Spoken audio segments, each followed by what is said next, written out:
Started. Okay. Thank you everyone for joining today's session on optimizing data injection with Spark and Microsoft Fabric. So today we have our speaker Jinesh Kaushik, who is a Microsoft MVP and Microsoft certified trainer, and he is going to take us through the topic. And before he will talk about more about himself in a bit, and we'll get into the session. I just want to share that the session is recorded and there is a certificate of participation at the end of the session. So be sure to stay till the end, and we'll also have the community link shared for you to join so that you can get participation in the upcoming sessions as well. That's it from my side, and the stage is all to Rajinesh. Over to you. Thank you, Surag. Good morning, good afternoon, good evening, everyone, and welcome to my session, Data Stream Decoded, Optimizing Data Ingestion with Spark in Microsoft Fabric. I'm very excited to be a part of this session, and it's my pleasure to present you this unique session for Microsoft Fabric. So, before we start, a brief introduction about myself. I'm a Microsoft MVP and Databricks champion. I'm a TOGAF certified enterprise architect, over 22 years of industry experience delivering complex software applications for Fortune 500 companies. I am Microsoft certified trainer for last 14 years. And here is my website you can subscribe to. And here is my YouTube channel. And if you want to connect to me, you can please use this LinkedIn for connecting to me. So with this, let's start with the agenda for the session. So this session, we have a jam-packed agenda in terms of couple of complex topics regarding the Fabric. Microsoft Fabric, if you might have not heard about it, it's a game changer platform launched by Microsoft in last November, and since then it's creating so much waves in the industry. Um, you know, so we are going to discuss about what is Microsoft Fabric and why it is a game-changing environment. We will learn about the Delta Lake, which is a unique concept. It's an open source format for storing your data in the data lakes. Then we will understand how do we create a delta tables using the code in the Spark language. What are the differences between managed and external tables, and when to use what. Then we will dwell deeper into the delta tables with the streaming data, and how do we optimize the delta table with the optimization constructs provided by delta tables. We will also understand and learn about the V-order, which is a one of its unique concept. And then we will understand how can we optimize a ingestion pipeline with the help of merge optimization and write, and how delta table does its own maintenance. That's why it's a maintenance free if you just put some constructs around it.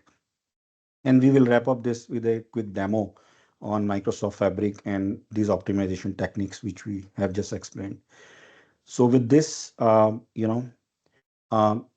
so when we actually this whole presentation is understanding about the delta lake, which is a unique optimization construct, and V order.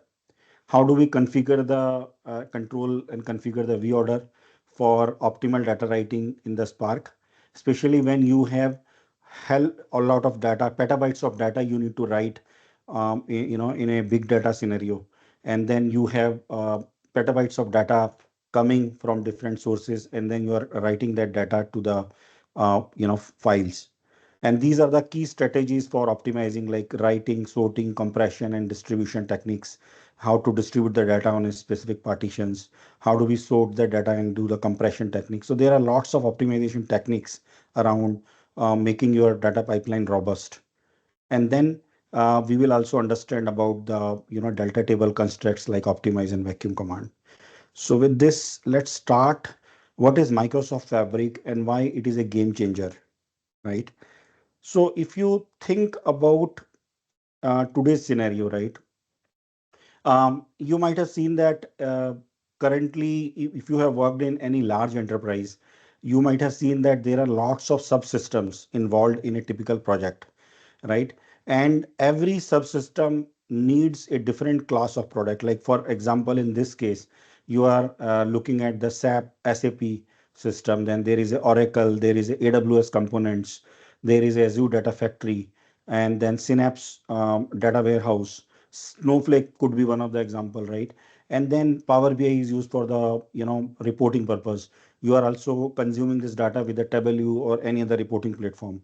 So these subsystems have different, coming from the different vendors. And when you try to build an application out of it, you need to integrate these different applications coming from different vendors, and then make your application up and running, right? So this itself is a big problem, right?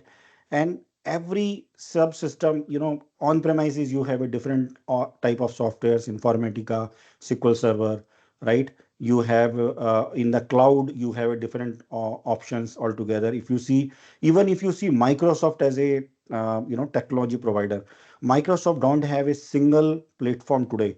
If you want to do ETL, use Azure Data Factory. If you want to do data warehousing, use Synapse. If you want to use event bus system, then you have a event system, which is a separate component altogether, right? So there are lots of databases, PostgreSQL, SQL database, SQL managed instance, Azure SQL DB, lots of different databases. So all these offerings, right? Then you need to make this all this plug together and make it work, to make it a single application, right? And with these subsystems, there are lots of challenges, right? If you see all these softwares, right, different vendors, different softwares, different integration challenges, different, not just integration challenges, but different learning curve. So you may have to hire one person for data brick expertise. Data factory, you need a separate ETL developer. Then you need a separate database management person who knows SQL database. And then you will build your application and maintain it day in and day out, right? So that is what we say, that analytics platforms is very, very complex and fragmented, right? And that is the challenge. But there is a silver lining in all this complexity, that Microsoft, as a technology provider, has all the products at the right scale. And all these products are already existing today. So if you see, Microsoft has ETL. For ETL, they provide a data factory. For data engineering, they support Spark. For data warehousing, they support Synapse. For real-time analytics, also they have the data activator and other components which supports the real-time analytics. Data science, they support the machine learning, Azure ML. Business intelligence, they support the Power BI, and they also support the ADLS Gen 2 as a data lake. And then they also support the Purview governance platform. So all these platforms are available there. But again, there is a challenge with this. Still, these platform, which I have just told you, right? Custo query language for real time and all these things. There are many products. These are separate products in its own, right? These have a different experience. If you want to log into Azure AI, different experience. You want to log into Synapse, it's completely different experience. Power BI developer, it's a completely different experience. These products, some of them are dedicated products, some of them are serverless products. Works on the platform as a service, some works on the serverless, and some works on the SaaS platform, right? And for each of these products, this billing cycle is different. Billing is very, very different, right? And if a person wants to learn these products and gain expertise, he need to have a steep learning curve for each of the product, right? And in fact, Microsoft has a different certification for all these products, right? So that is where, and then problem is that you need a deep expertise, right? And once you build these components, then you will have to integrate this together to build one single application.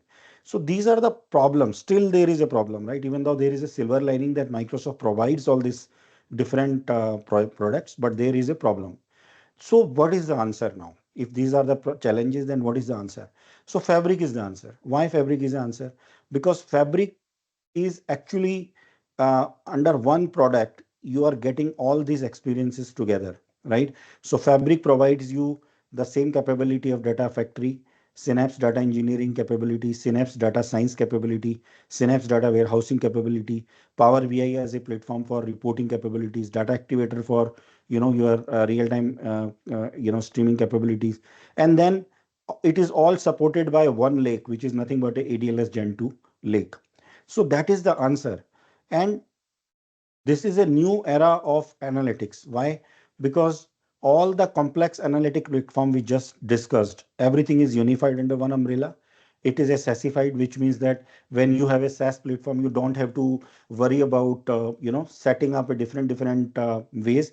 Just plug and play, put your resource group there, create the resource group, and then put your configuration, and it is ready to be up and running in within 2-3 minutes, right?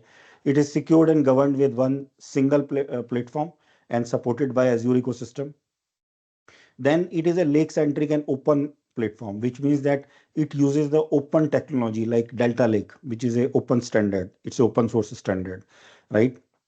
And this is open at every tier. That means whatever you are using, if tomorrow you want to port your code to another technology, you can definitely do it, because this whole concept works similar to like an open source system, right?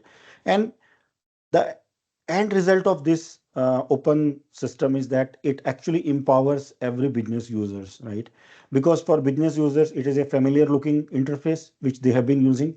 It is very intuitive because under one umbrella you are getting all these experiences together. It is built on the top of Microsoft 365, right, which everybody knows. Last so many years people are using Office 365, and it does not take much time for generating a insight from the actions, whatever you have already built, all the capabilities. And on the top of it, AI is the future, right?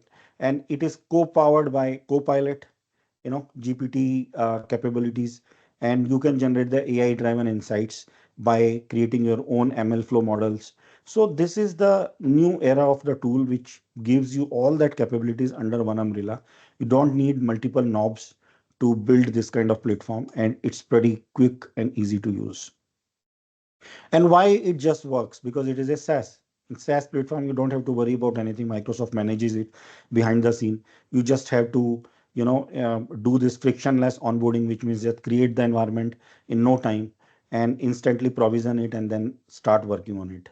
So because it does not have so many knobs, so many integration points, and not just that, you don't need any extra effort to optimize it because it is automatically optimizing itself, without you doing anything, and very tightly integrated with each other. So if you develop some application, some part of ETL, then the data warehouse is already there, keep up and running, and you can directly use it.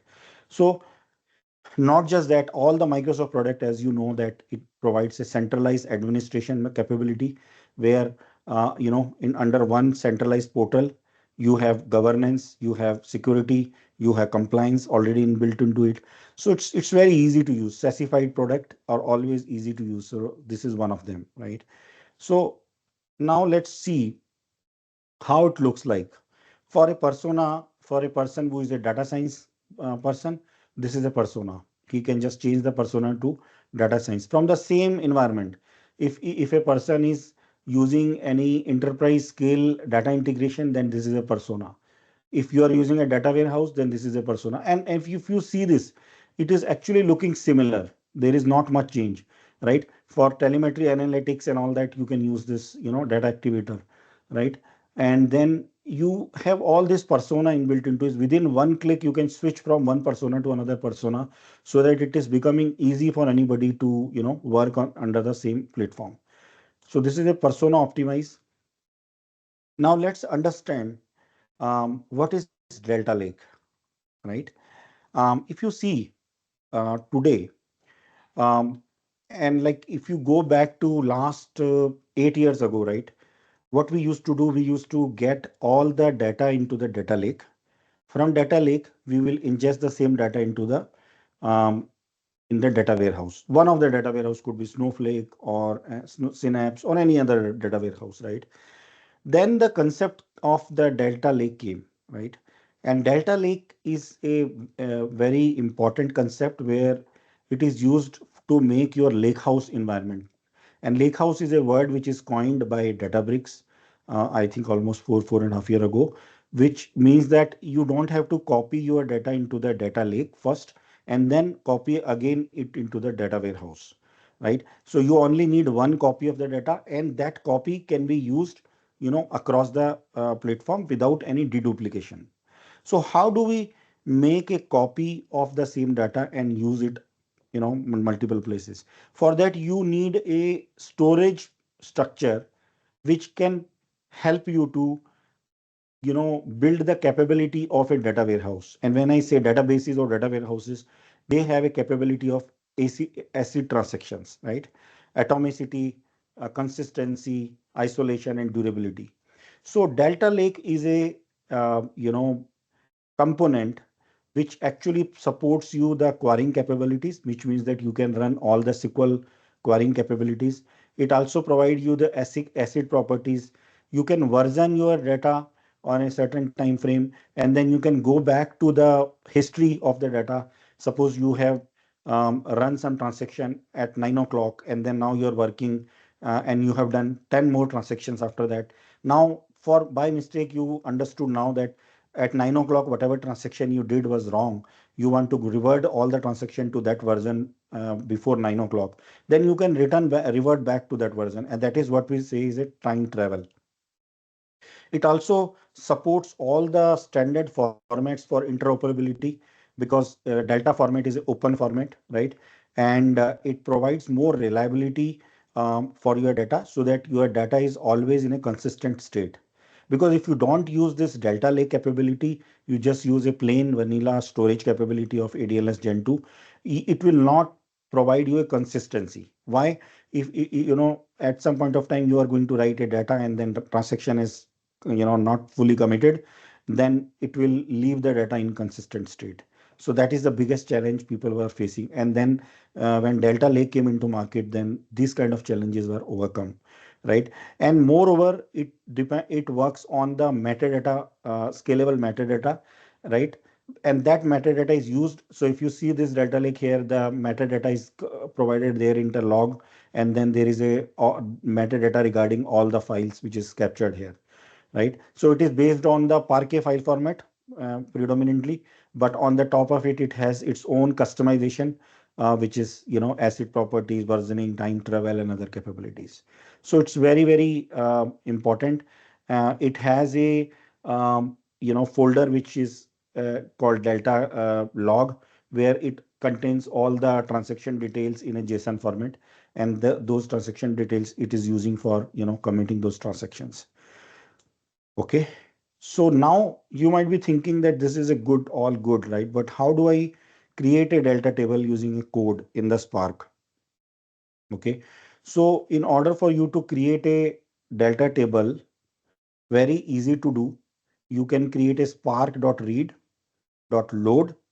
and then in that you can create a, CSV file or whatever file you are loading, and you need to specify the format of the file. If it is a CSV format, then if it is, TSV format or any other format, or there are multiple format, Parquet format supported there, right? So you can specify that format, and then you have to specify that the data which you are loading here is also contains a header into it. That means that data file contains a header record as a first record. Because whenever you create a file, for example, if you have an Excel file, in the Excel file you usually create a first row of the Excel file as a header. So if you are keeping your records in that structure where the first record is a header, then you will specify the header equal to true, right? And then you will create this data frame, and from data frame API you will write this file in a format called delta, which I just explained, and that format is saved as a table. So this is a very intuitive syntax of Spark, right? And this way you can load any file and then save this file as a delta table. Now, if you want to use the Spark SQL, you don't want to use the Python and PySpark, right? Then you can use the same code with this option like create table. And then while you are creating a table, you need to say that I'm using a delta, which means it is a delta table, right? So these are the syntax. And then you can also specify a path of the delta format. Like in this example, this path is there, and then that path you can specify, and this is explicitly you are specifying where to store your table, and then it will store it in that particular path. So this is a very basic syntax which can be used for the Spark, where you can save and store the data.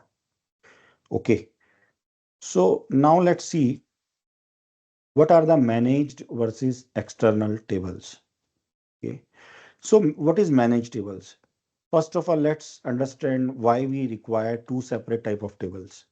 So in Spark word, or if you see Databricks or this Fabric, right? They all work on the concept of managed and external table. Managed table means whenever you are creating a table without specifying a location, right? Then the table is actually created under the default metastore folder, right? And that is called the managed tables. So whenever you have a managed table, like in this example, right, you are creating a managed table, you are not specifying a location. So it understood that location is already a default metastore. Whatever default metastore is there, it will create this file under the default metastore, and that is the location. So it understands that the location is a default metastore. And whenever you drop the table, it actually deletes these files for that table. So this is called managed table. Now there is another table which is called external table. So external table is a table where you explicitly specify the location outside the default metastore. For example, in this case, the path is specified as file slash my external table. And usually this path is in some storage location like ADLS Gen 2 or any other storage location, right? So that is the path where you store your external table. Now, the biggest difference between managed table and external table is when you drop the table, actually it does not delete the file. It is just delete the reference. It's not deleting the actual file. So that is a main difference of managed and external table. Okay, so now you might be thinking that okay, now I have created a table whether managed or unmanaged.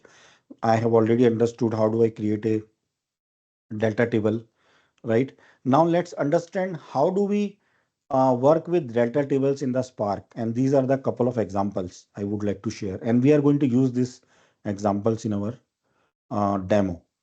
So for there is one way you can use a Spark SQL, right? So in the Spark SQL, you can say that spark.sql and then query, and whatever query you want to fire in normal SQL syntax, you can fire it, right? Or in the notebooks, you have another integration called magic commands. In magic command, you specify double percentage SQL, and then you specify all the SQL code. And then that SQL magic command will start working, right? So this is one way where you can, run your SQL code. But in this scenario, you are not specifying this spark.sql. You are just writing a plain vanilla SQL code as if you are working on a SQL server, right? So this is an example.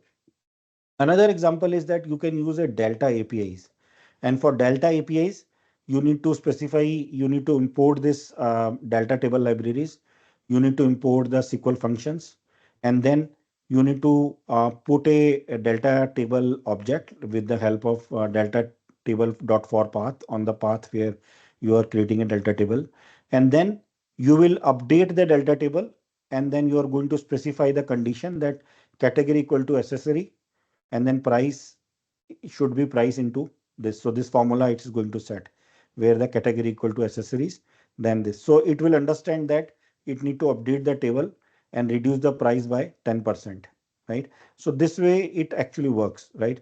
So there are these three ways, right? Most of the time you will use either this one or second or first. Nobody will go through this because this is and lots of steps required, right? So most of them people will be using either this or this, right? Okay. So now let's understand, as I explained you that data versioning, right? And why data versioning is important. So data versioning is a concept where suppose you are actually working on a data quality scenario, And in the data quality, you want to know that, okay, my data moved from source 1 to source 2. From source 2, I have actually added 100 records into it. After adding 100 records, I am actually moving this data into different file. From that file, I'm again copying this data and moving it, and reducing the price by 10%. Now, at some point of time, you realize that, okay, while I was doing this transformation, that transformation I did some mistake, right? And now I want to go back and revert that transaction when I reduce the price of 10%. Instead of that, I could have given a discount of 30%. Now, in a traditional system, you cannot update it, because then you need to again delete the data, start the transaction from where you started, and then you again write the full procedure and then again update it. But in delta table, the time travel, what you can do, you can save the version of the data, and that version where you have captured that particular version, it will you can revert back to that version when you did the price reduction. So what it will do, it will actually revert the whole data to that version when you started the transaction, without you doing any deletion or anything else. So let's understand how it works. So in this case, one example is that if you describe the history for the product table. So it will actually give you the history of the table, right? And in the SQL syntax, you can see that history of the external table by this option, because in the external table, the data is stored somewhere else. So you need to specify that path. And this way you can understand that what are the changes made in which version of the transaction the changes are made, what changes are made. And that is what it does actually, right? And then you can revert back to that version, right? So this is one.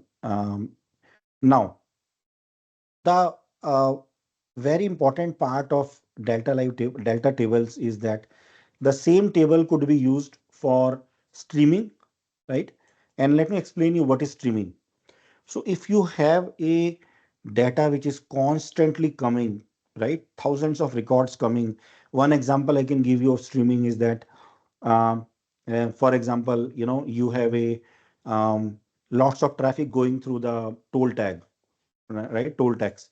And then that every car which goes via the toll tax, there is a infrared sensor kept, and that infrared sensor is actually capturing that um, you know infrared signal, and then ingesting that data in a central system.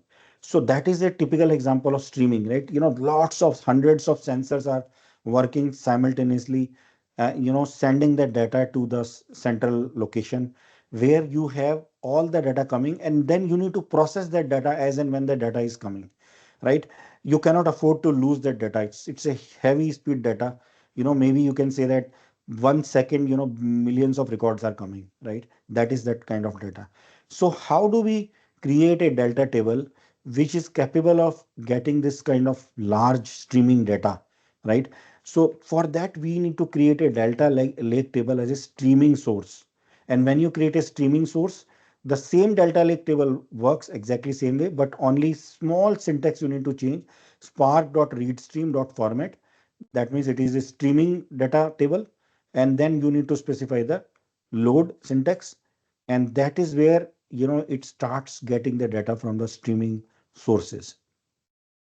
So in this example, like one example where you have a device where the IoT device is there, and then their status. These are the two structures, JSON structure you are creating, and then you are triggering this JSON schema. Maximum file per trigger means that there are one file, one trigger. One trigger is actually generating one file, and then you are creating a data frame. And then once the data frame is created, then you started using this file, and then get ingesting this data into the large table. So this is what so this is a for the read stream, and this is for the write stream. So once you read the stream, then you need to write it.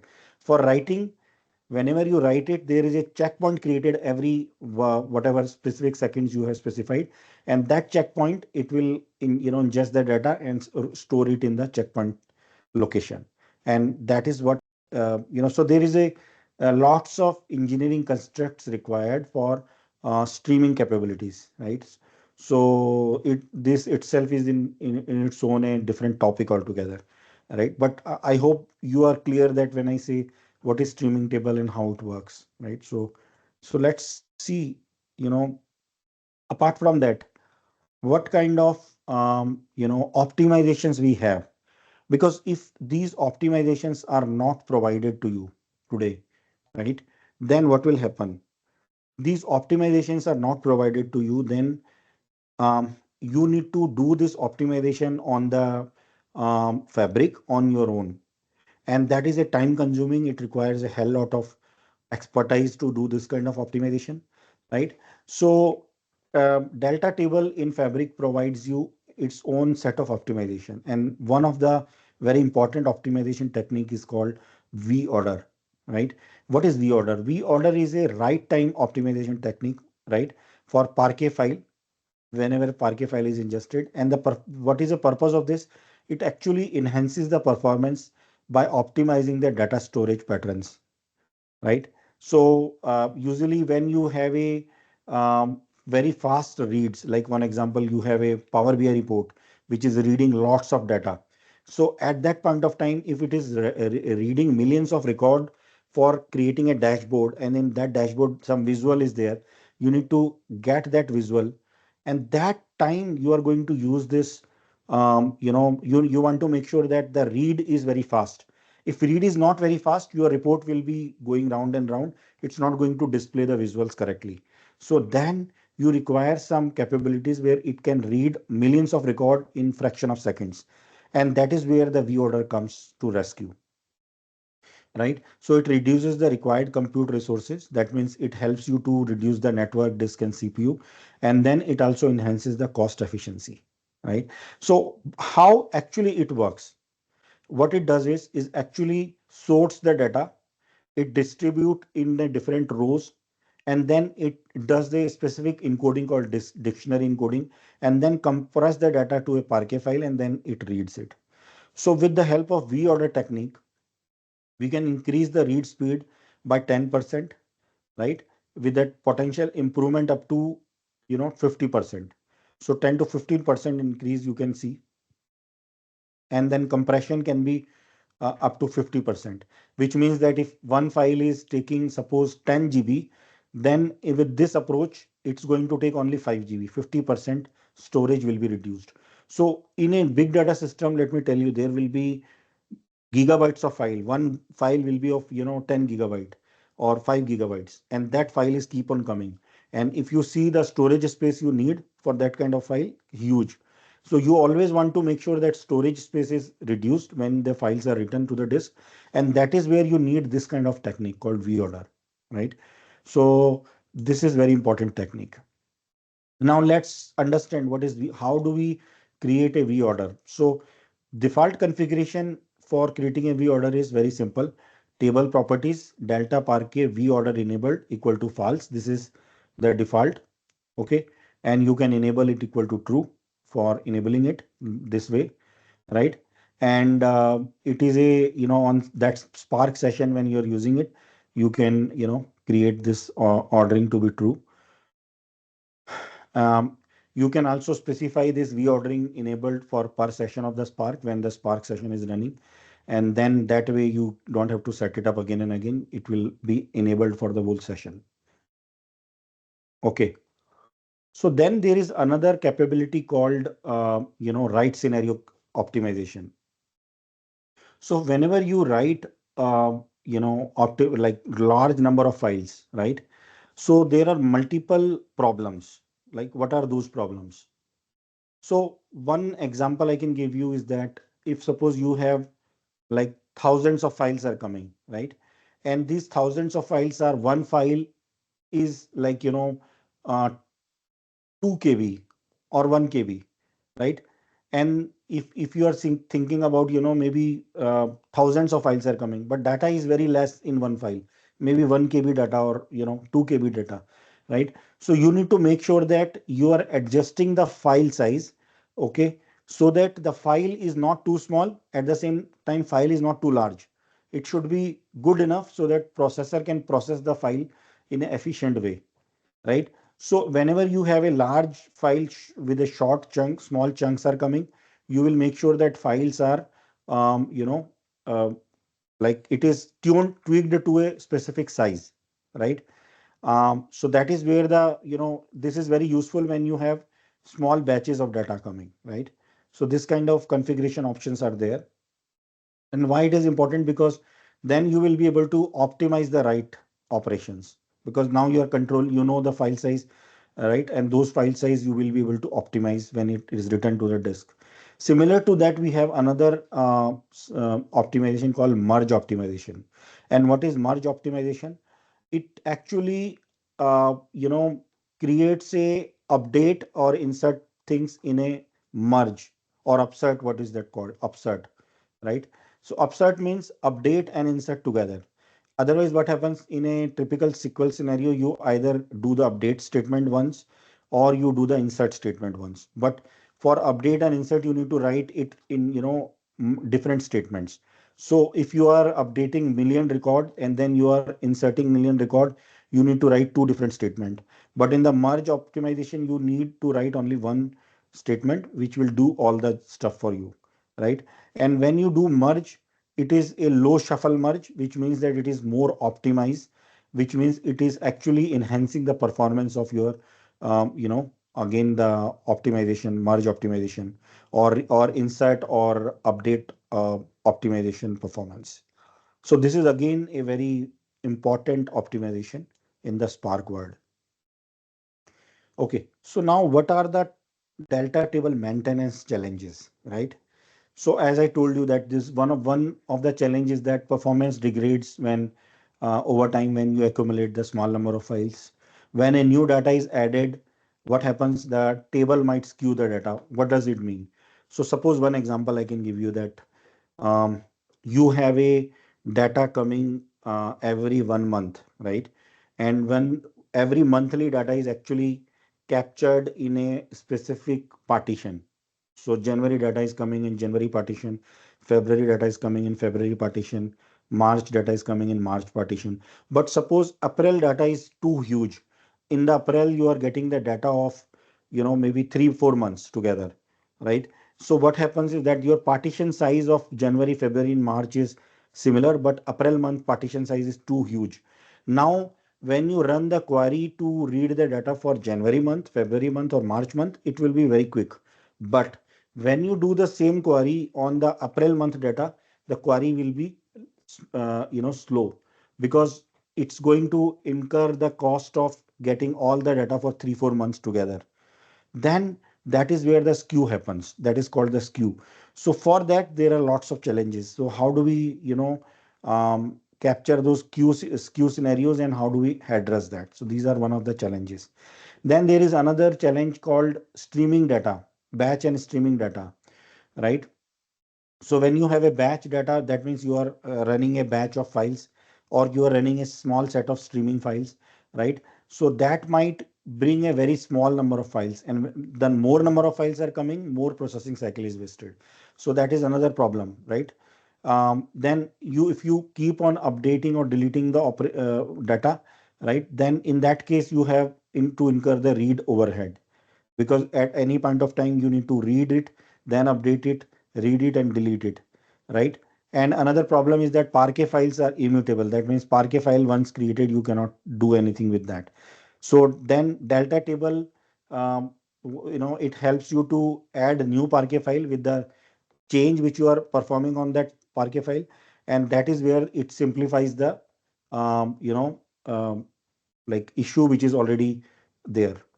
So that is the problem. So I mean, the challenges are multifold when you have this kind of problems. You also have no longer to need data files and log files available in the storage. Generally in the Parquet file, you have a log file, you have a data file, and then you need to maintain both the parts. If you delete by mistake one file, then you are gone, because all the history is gone in that log, right?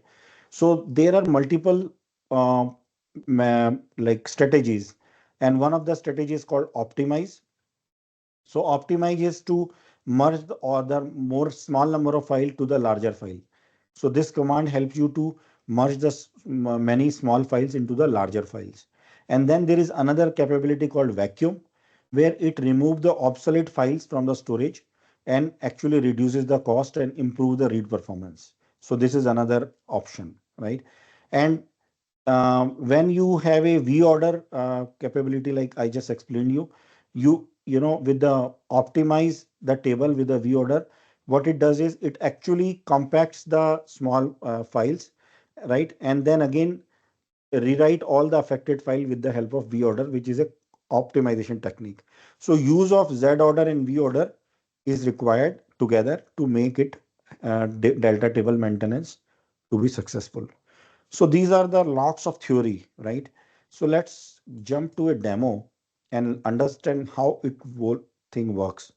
So let me switch the gear and show you the demo. So this is my fabric capacity. I'm going to start it. So it's almost started. Yep.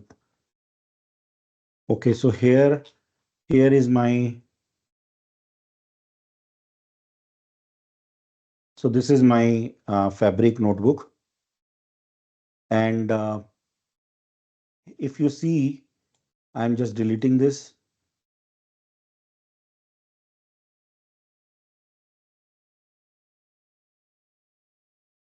Okay.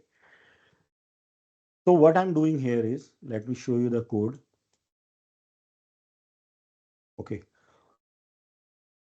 So in this, I'm using a yellow taxi New York yellow taxi data, and this data set is actually created by Fabric team for free, experimentation.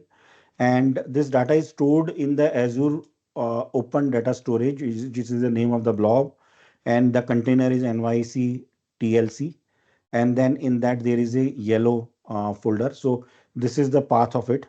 So what I'm doing is actually I'm getting this data from this particular path and then reading it in a blob data frame.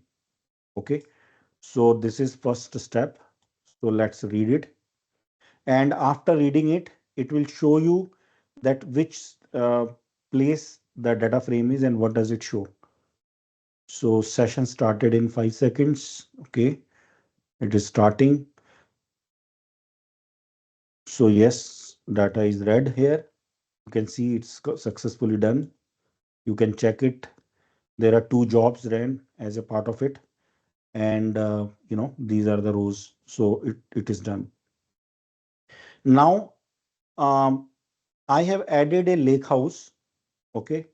And this lake house has a file, and that file has a ABFS path. That means all the files will be coming here. Now, what I'm going to do here is I'm going to create a yellow taxi file, right? And then I'm going to put this yellow taxi file in the raw folder, in the raw diet. So if you see this one, till this one is this particular path, which is here, this path. How do we copy this path? Very simple, copy ABFS path. So if I copy this ABFS path, this is the path which I am just showing you here. And then after that, I have added a raw data folder. And in that, I am actually getting this yellow taxi file name. Okay. So I'm actually copying the data here. So what I have done is whatever blob data frame I have created here, that data frame I'm actually getting 1,000 records and writing it in this location, Parquet file location, which I have just explained you here. So let's write it here. So now see very carefully when I'm writing this, there is nothing here in the files. But now if I refresh it, okay, and if you see there is nothing here, still nothing is there. And this job is still working, right? After this job is completed, you will see that raw folder is created here, which means this file which I'm reading will be copied into this raw folder. So let's refresh it again. So there is nothing as of now, still it is running. So after a couple of minutes, because this data is getting copied, right?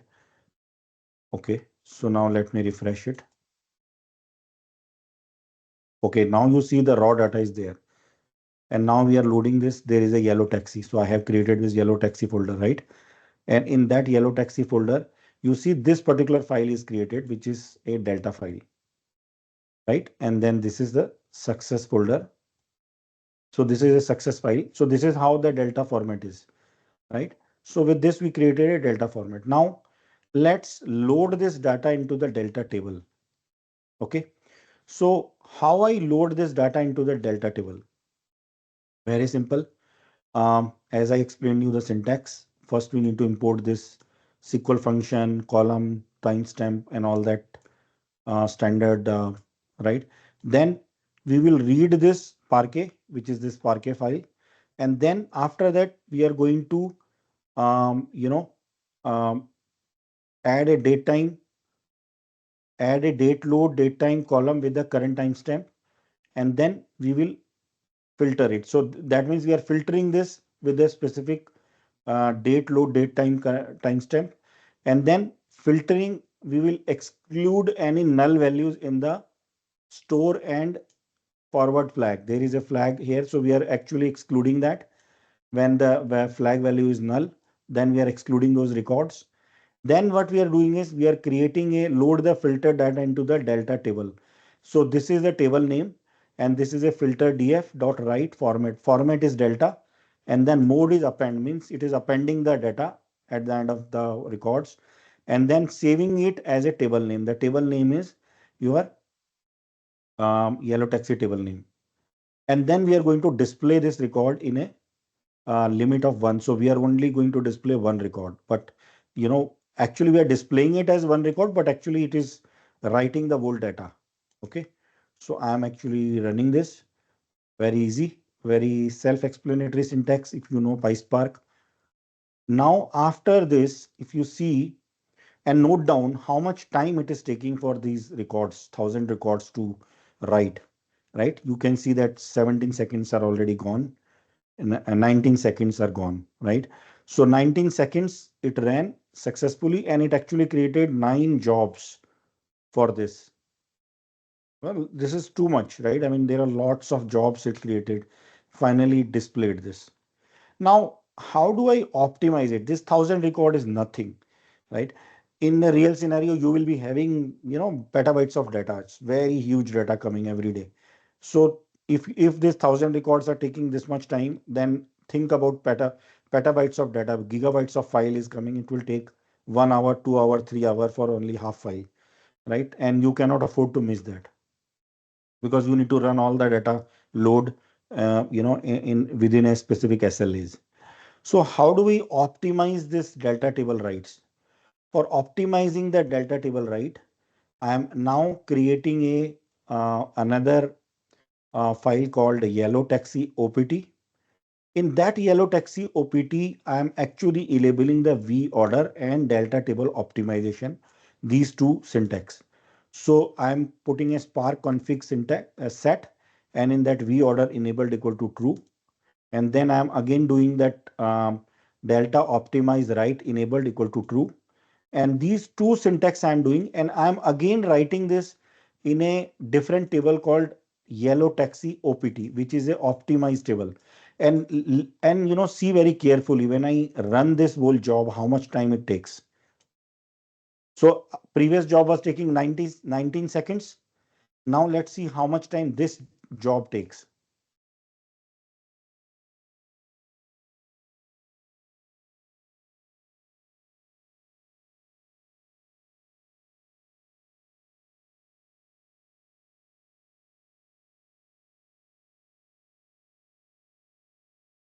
Okay. So this is the, if you see, these are the two syntaxes,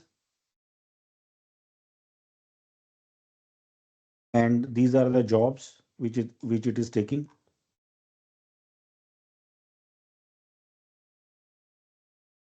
Okay.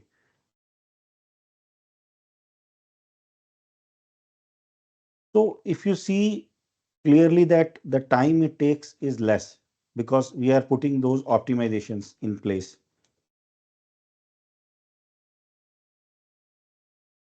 because these two optimizations are making it very, very fast, right? 4 seconds. And if you run it again, the last one, it's going to take hell lot of time. Keep on running, keep on running.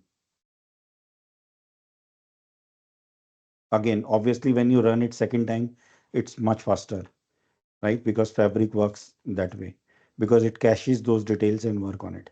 Now, if you want to analyze the delta table, because you already have a yellow taxi delta table, now in order to analyze the delta table data, you can create a view on the top of it, and then you can write all the queries, SQL query. So in this example, I'm writing a SQL query to read the data from the temp table, and then I'm actually limiting the 10 different top 10 results. So this is how you do the um, you know and similar to that, if so, let's see one more thing I just want to show you. So if you are analyzing the delta table, so this is your delta table, the first delta table, okay, and you are actually running the SQL query on the first delta table. Now let's run the same query on the optimized delta table and see how much time it takes. Okay,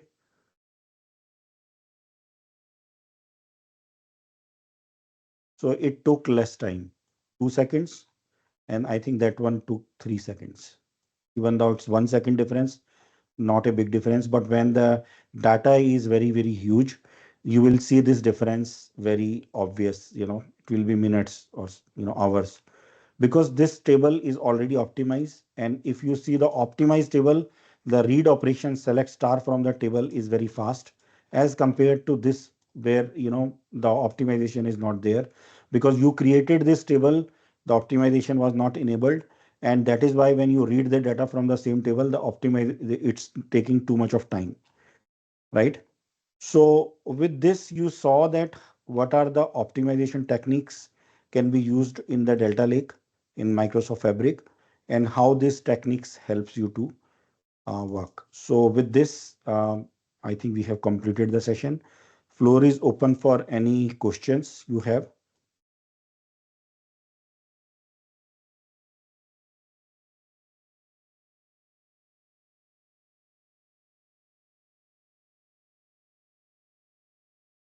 Any questions?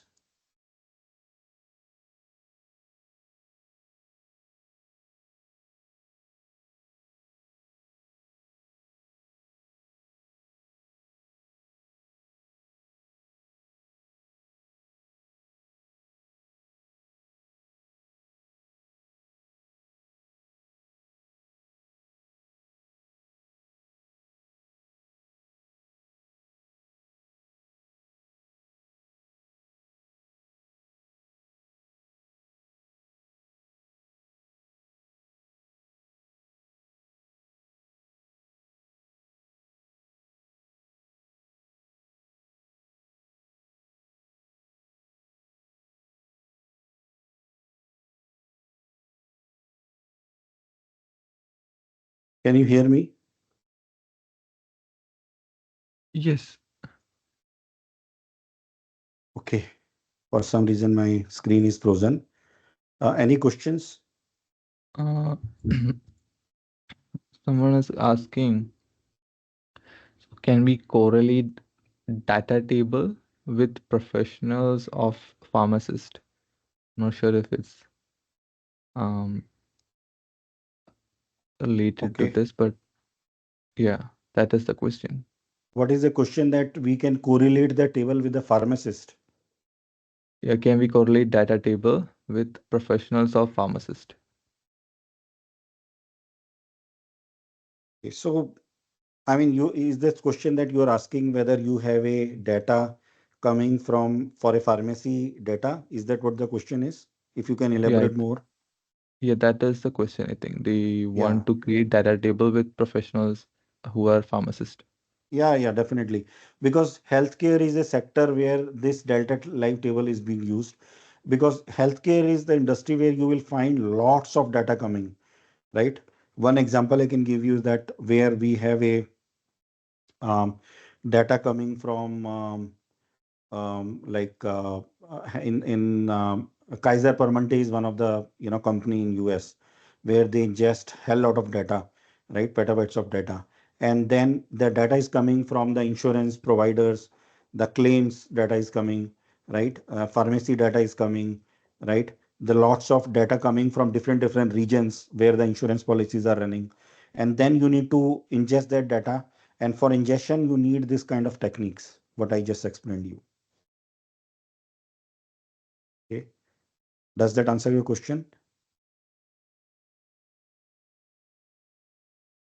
Any other question? Mm, So I think there is a question, but I'm not sure if it makes sense. But let me just read it out. So, what tools and application to be used? Uh, Okay. So Fabric is one single tool. I just explained you, right? Fabric is one single tool which you use.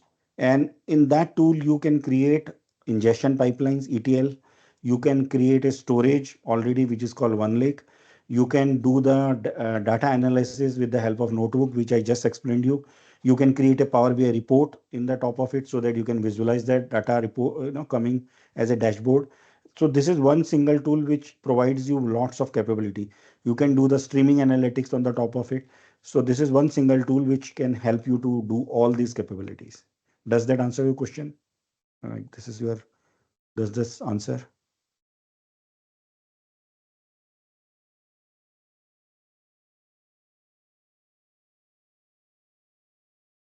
yes, I think that's what they were looking for. Okay, one more question. Are we able to do those things from your demo through Power BI using our mobile devices? Yeah, Power BI can, the Power BI report could be easily, like, let me show you very quickly. Yeah, so this is your Power BI experience, right? I mean, this particular thing is Power BI only, what I'm showing you, right?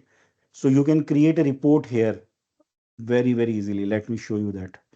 So if you come here in the workspace, you can go new report, and then this you can build a report here, right? And then it is just a normal Power BI report. You can generate the report with the help of auto generation. You can publish a semantic scenario. You can upload a file and then create a report out of it, or you can upload a Excel file and then you can generate a report. So all this visualization is already inbuilt into it. Okay.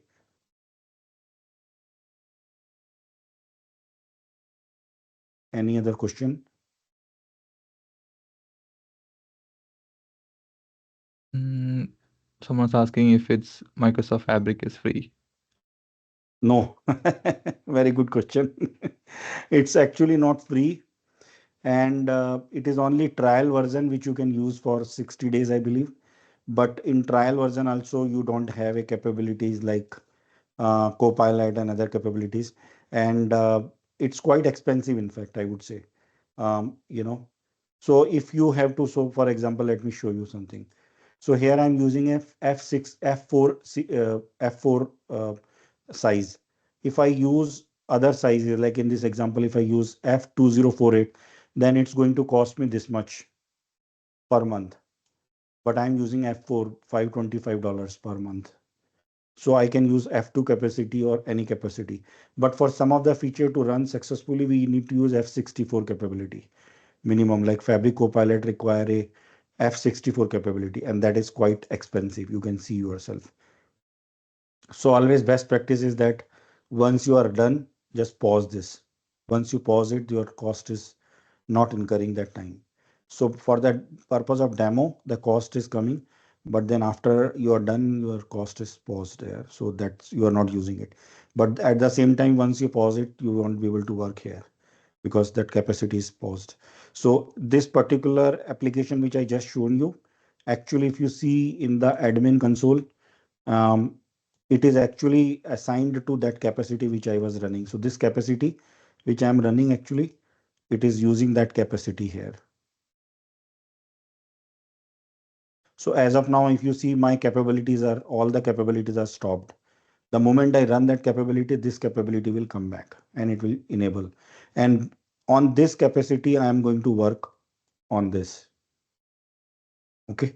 So this is one more, so you need to have the capacity. You need to, for some of the feature, you need to spin a more bigger capacity, and it's not free. It's a Azure component, so you need to pay the money for it. And for trial purpose, they will give you this. But again, even for trial version, let me show you that. Suppose I have this fabric capacity, so I am actually using this.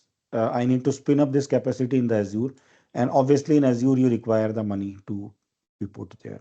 So it's not free.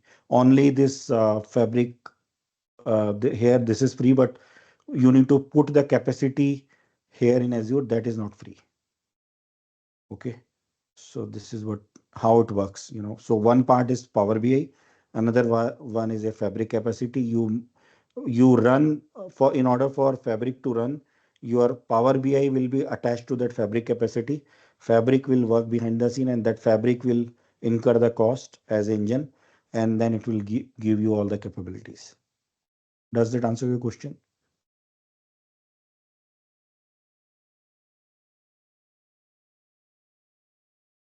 Okay. Any other question? Yes. No, I think that's all the questions that we had. I think we are good to go. I think since there is no more question, we can wrap up the today's session. Again, thank you, Rajneesh, for joining, taking the time. I know it's really late there. Really, really appreciate that you took the time and joined the community. And yeah, I hope to have you again in the community if it's possible. And thank you everyone for joining. And really appreciate that you guys also joined us early for the session. And that's it for the day. And I will share the recording and certificate link in the chat box. Please to check it out and receive it. Thank you again. Have a Thank you, good day. guys. Have a wonderful day ahead. Thank you. Bye. Bye.